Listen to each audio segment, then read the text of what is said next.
Баршаңызға қайырлы күн достар, менің каналыма қош келдіңіздер. Сіздермен бүгін дәл осындай дәмді, пайдалы, өте ерекше магазинда сатылатындай сироктар дайындайтын боламыз. Міндетті түрде видеоны соңына дейін қарауыңызды өтінемін.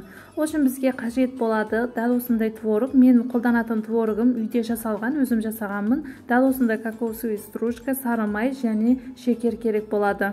Сары майымыз бөлме температурасында еріп тұрған болуы қажет.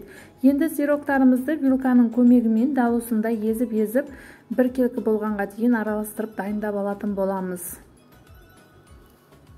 Ал дайындап та алдық. Енді қолымызға алып дәл осындай сопақтау етіп формаларға келтіріп аламыз.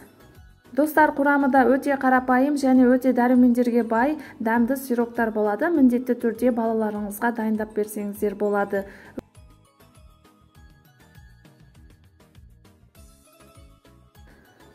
Біздің сироктарымыз да дайын болды. Сопақтау етіп формаларға келтіріп алдық. Енді 30 минутқа тоңазытқышқа қалдыратын боламыз.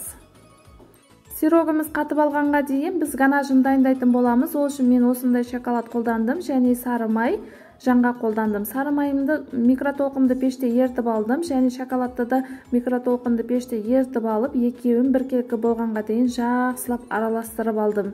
Достар, сіздерде микротолқынды пеш жоқ болса, водяной баняда ертіп алсаңыздар да болады. Ал енді жаңғағымды салып, жақсылап араластырып, сопақтау, ұзындау ыдысқа құйып алдым. Сироктарымызды шоколадқа батырып алатын боламыз.